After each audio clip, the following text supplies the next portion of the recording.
স্ত্রীকে বাড়ির পিছনে নালায় ঢুকিয়ে শ্বাসরোধ করে আত্মসমর্পণ স্বামীর। নিজের স্ত্রীকে বাড়ির পিছনে নালায় ঢুকিয়ে শ্বাসরোধ করে খুনের অভিযোগ উঠল স্বামীর বিরুদ্ধে। মৃতার নাম সাবিত্রী গড়াই, বয়স 55। শিমলাপাল থানা এলাকার মাচাতোড়া গ্রাম পঞ্চায়েতের বাঁশি গ্রামের ঘটনা। স্ত্রীকে খুনের অভিযুক্ত নিজেই শিমলাপাল থানায় আত্মসমর্পণ করেছেন বলে জানা গেছে।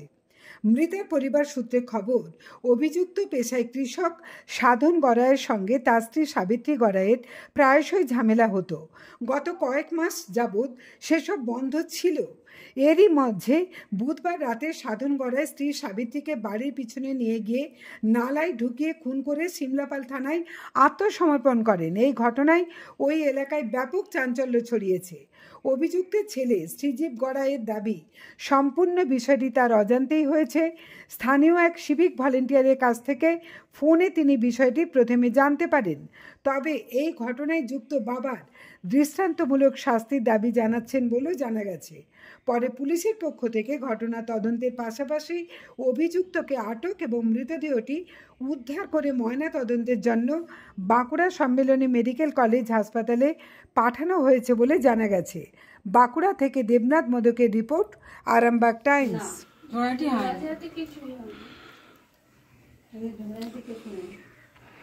কখন ঘটনাটা ঘটেছে মনে হচ্ছে? আপনারা কখন দেখলেন? সকালে কি দেখলেন?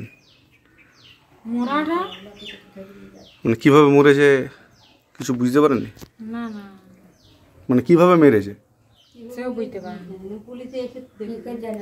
পুলিশে এসে দেখিয়েছে।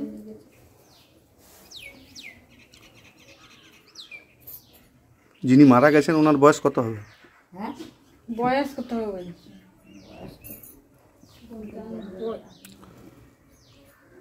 জানা হবে কি? ওনার ওনার যে স্বামী যিনি এই ঘটনাটা ঘটিয়েছেন,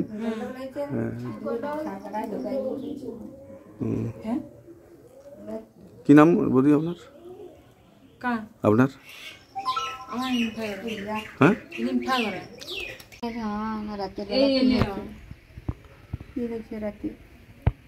এমনি কি প্রায়শই ঝগড়াঝাটি হতো নাকি?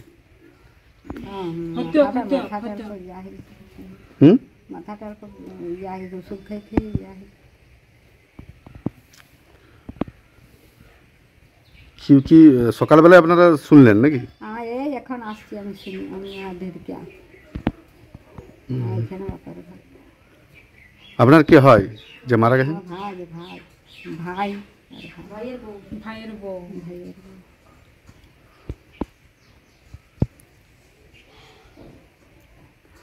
আপনার ভাই এবং ভাইয়ের বউয়ের সম্পর্ক তো এমনি মানে মাঝে মধ্যে কি ঝগড়া হতো নাকি?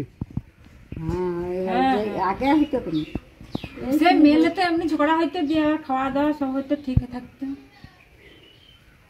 দিয়ে আর রাতে কি হয়েছে।